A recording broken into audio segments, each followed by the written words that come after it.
Parashá Shoftim.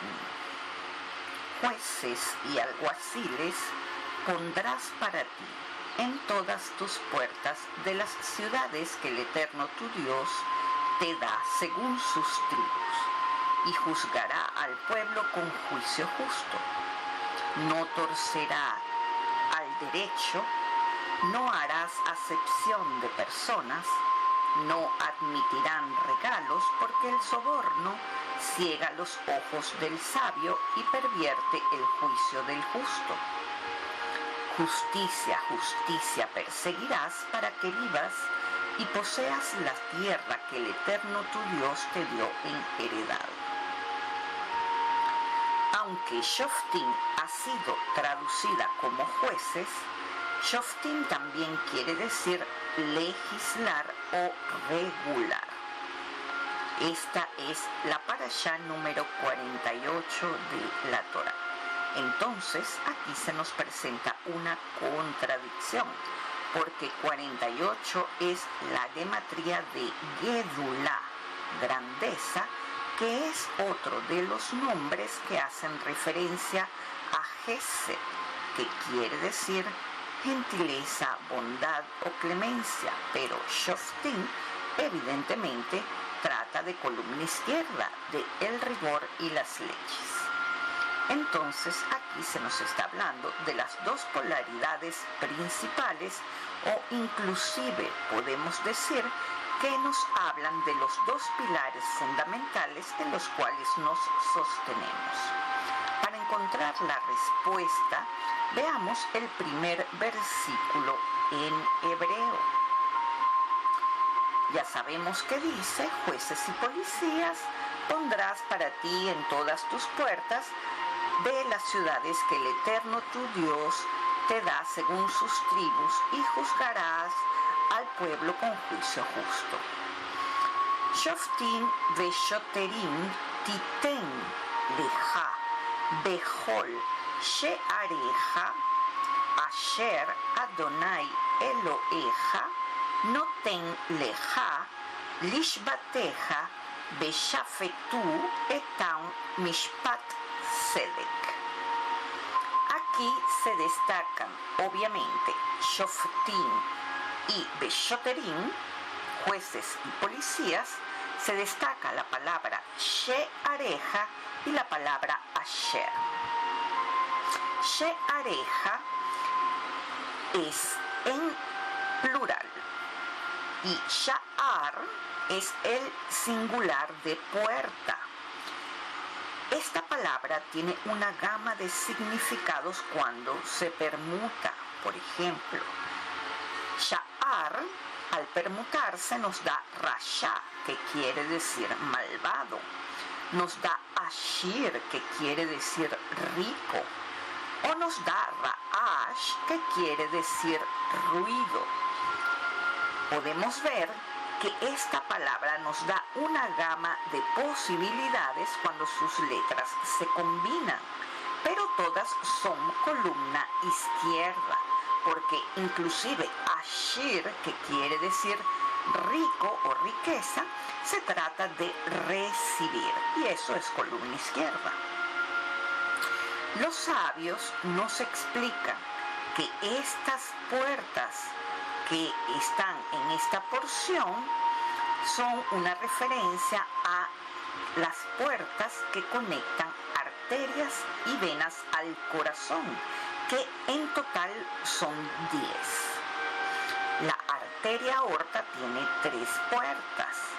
Las venas pulmonares tienen 2 puertas del lado derecho y 2 del lado izquierdo. La arteria pulmonar tiene 2, una del lado derecho y una del lado izquierdo. Y por último tenemos la vena cava, que en total nos dan 10 entradas, siendo el corazón el centro de la Gedulá. Nos dicen los sabios que uno de los problemas más notables en el ser humano es el desequilibrio que tenemos entre el dar y el recibir, porque el dar es siempre el corazón es el órgano más importante del cuerpo, el que pulsa la vida, y por eso siempre damos más de los que recibimos. Entonces tenemos un problema en el desequilibrio entre el rigor y la clemencia, porque si la balanza está inclinada hacia uno de los lados en forma excesiva, siempre tendremos problemas. Fíjense que una de las cosas que manifiesta el exceso de clemencia es ser indeciso, las inseguridades a nivel personal, el bajo nivel de autoestima, y esto abunda en el mundo.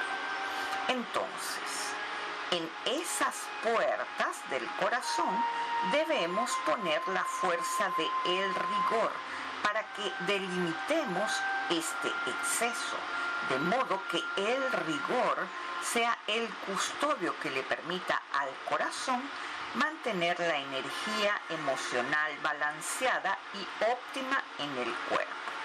Esta, de hecho, es la clave del equilibrio emocional y del fortalecimiento del yo como individuo. Se dice fácil, pero ¿cómo hacemos esto? Antes de llegar a este punto, no podemos olvidar que la gran puerta que nos disponemos a confrontar prontamente es la de Rosh Hashanah, en donde nos encontramos al procurador más implacable de todos, el ángel de la muerte. Así que esta es una porción que nos está preparando para enfrentar ese momento. La clave que nos dará la respuesta que estamos buscando está primeramente en las dos palabras que inician este versículo: jueces y policías. Shoftim tiene una gematría de 439, igual que la palabra galut, que quiere decir capturar o exiliar. Y shoterim, si lo ponemos en singular, nos da una gematría de 509, valor numérico de la palabra shoter. 509 es también el valor numérico de la palabra berashó, que quiere decir en la cabeza. Entonces, Shoftim y Beshoterim, jueces y policías, puede sustituirse o oculta la clave, que es capturar lo que sucede en nuestra cabeza, siendo esto entonces la manera de ponerle rigor a nuestras puertas. Y si tomamos en cuenta que Shoftim quiere decir también regular, entonces podemos atenernos a esta conclusión, que esta porción nos está diciendo que tenemos que controlar lo que sucede en nuestra cabeza para poder poner esos límites en nuestro corazón. La pregunta es, ¿por qué si hay una sola cabeza, policías fue colocado en plural en esta porción? Porque dice Beshoterim, no dice Shoter. La respuesta no los dicen los sabios, evidentemente. Dicen que en nuestra cabeza hay 7 puertas, que son nuestros lagrimales, que son las 2 puertas de nuestros ojos, los tímpanos, que son las 2 puertas de nuestros oídos, las fosas nasales, que son las 2 puertas de nuestra nariz, y la boca, que es la 7ª puerta. Entonces, podemos controlar lo que pasa por nuestra cabeza cuando controlamos los sentidos principales por medio de los cuales percibimos la realidad. Entonces, Elul es el momento de decidir qué vemos, qué escuchamos y qué decimos. Esto nos los confirma lo que dice Rav Haim Vital. que dice así, abro comillas: así como la puerta de un dominio es un pasadizo por el cual uno entra y sale, las puertas de una persona son sus órganos sensoriales, a través de los cuales entran estímulos en su mente que provoca su reacción al mundo exterior. Cierro comillas.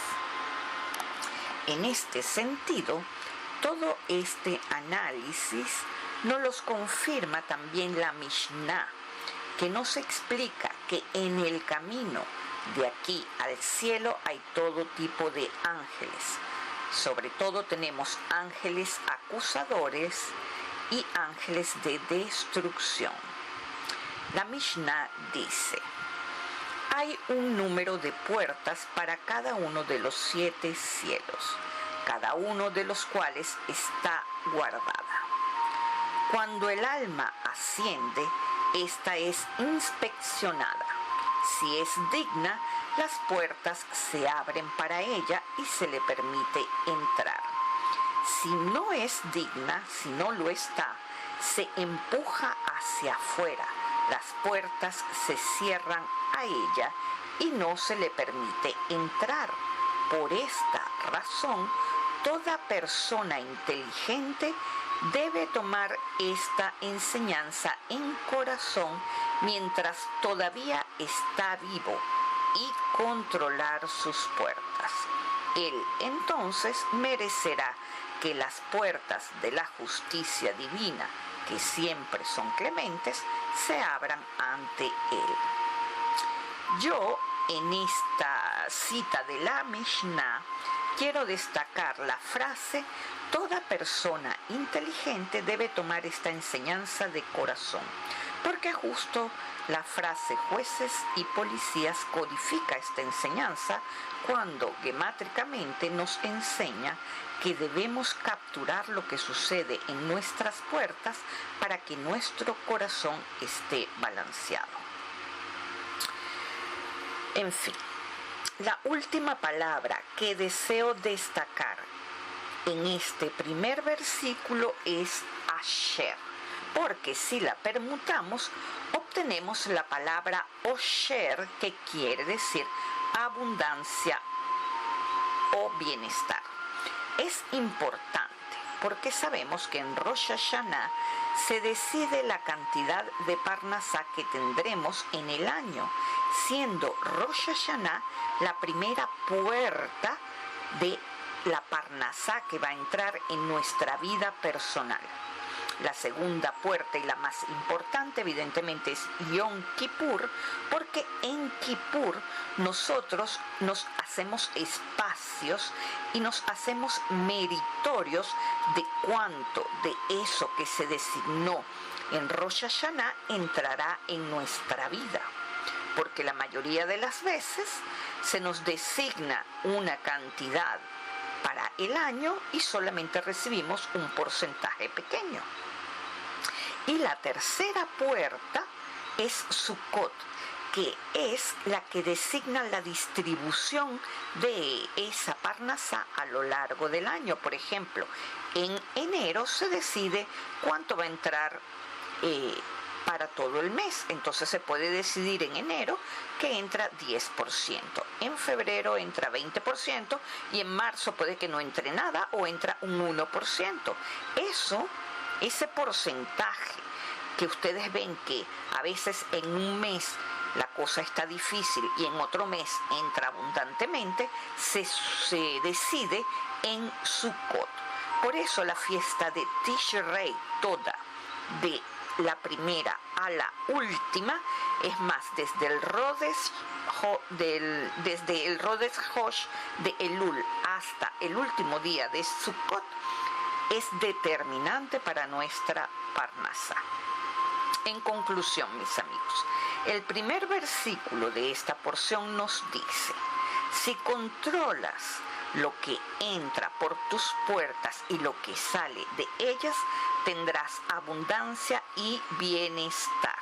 Porque Osher también significa satisfacción esa que nos da la felicidad. Creo que este primer versículo está bien claro. Ahora pasemos a otra parte supremamente interesante de esta porción que también ha generado innumerables comentarios. En el versículo 20 de esta porción, en hebreo nos dice: Sedek, Sedek, Tirdof, Leman, Tijie, Berishta, El Haaretz, Asher Adonai Eloheja, Noten Lach. Esto se traduce como: justicia, justicia perseguirás, para que vivas y poseerás la tierra que el Eterno tu Dios te dio en heredad. Es decir, aquí hay una especie de recompensa si hacemos lo justo. Pero resulta que Sedek, Sedek, Tirdof es una frase muy famosa porque es llamativo el hecho de que se repita 2 veces la palabra Sedek. Lo que hay que saber, mis amigos, es que hubo un acuerdo rabínico para que esta frase quedara de esta manera, porque en la primera traducción de la Torá decía: verdad, verdad perseguirás, emet, emet tirdof, permitiéndonos comprender que la verdadera justicia no es la aplicación de la ley del hombre, sino el encuentro con la verdad. Como en los tiempos del Talmud esta frase significaba pena de muerte, entonces se acordó dejar la palabra Sedek, Sedek para esconder lo polémico de este comentario. Sin embargo, hay una parábola también muy famosa que acompaña a este comentario para que se pueda comprender en vista de que esta es una porción que nos prepara para el juicio de Rosh Hashanah. Dice así: hay 2 grandes sabios comentadores del Shulchan Aruch que se emparentaron. El padre, que era el mayor de los sabios, unió en matrimonio a su hija con ese sabio. Entonces, como uno de los regalos de matrimonio, el padre se comprometió a enviarle todos los días 300 gramos de carne durante años a su yerno para que él pudiera estudiar tranquilo. Un día no tenía carne y en lugar de buscarla para honrar su palabra, le envió pollo. Entonces el yerno, al recibir el pollo, no estaba contento y lo acusó delante del Bedín. Esto causó un gran revuelo, porque nadie podía entender cómo un gran sadik atacó a su suegro por la comida. Ellos pasaron al tribunal y el suegro ganó. Esa historia se quedó así, pero los hijos del yerno crecieron y supieron de esta historia, que era una especie de mancha familiar. Entonces los hijos vinieron a cuestionar a su padre. Le preguntaron por qué había atacado a su abuelo en justicia por un pedazo de carne. El hombre respondió: debes saber, hijo mío, que de la carne que tu abuelo me daba, yo solo tomaba un poco. Le daba un poco a tu madre y el resto se lo daba a los pobres. Pero la energía que me daba ese pedacito de carne me permitía estudiar Torá durante 7 horas seguidas. Y cuando yo estudiaba la Torá, la Shejinah descendía para estudiar conmigo. El día que tu abuelo me dio el pollo, solo tuve energía para estudiar 6 horas, porque el pollo no tiene las mismas vitaminas. Entonces Hashem no estaba contento. Decidió llevar a tu abuelo al tribunal celeste. Entonces yo lo ataqué en el tribunal rabínico para que de esa manera no fuera juzgado más tarde por su falta, pues quien pasa al tribunal rabínico terrestre y es juzgado, luego no es juzgado por la misma falta en el tribunal celeste. En fin, mis amigos, Shoftim nos enseña que cuidando realmente lo que vemos, oímos, hablamos y pensamos, llegaremos a Rosh Hashanah ligeros. Ya les expliqué que la gran meta es Kippur, y desde Rosh Hodesh Elul hasta Yom Kippur hay 40 días que son los necesarios para cambiar nuestras programaciones, para regenerar células de nuestro cuerpo y crear nuevos hábitos. Así que por eso Elul es vital para lo que sucederá durante el resto del año. Por último, me despido con una anécdota personal. Cuando una madre pide en Shabbat por sus hijos, es muy importante cuidar lo que va a decir luego durante Shabbat, porque su petición queda anulada cuando tiene pensamientos negativos y dice malas palabras.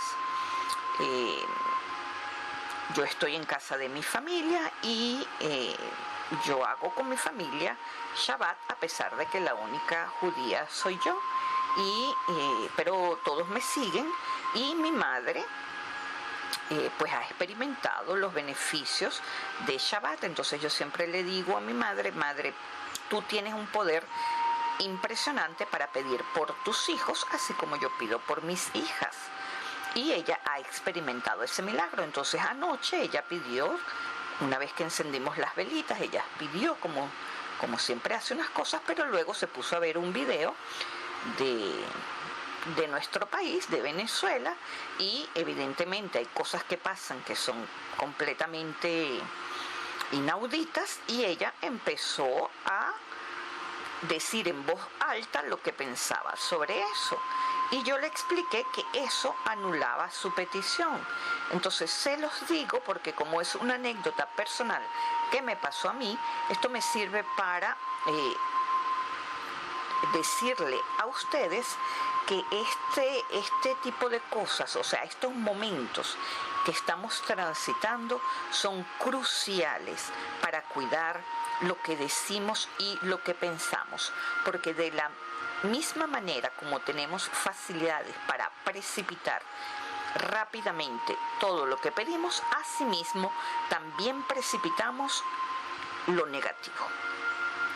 En fin, me despido entonces con esta reflexión y les digo Shabbat Shalom para todos, Hag Sameach.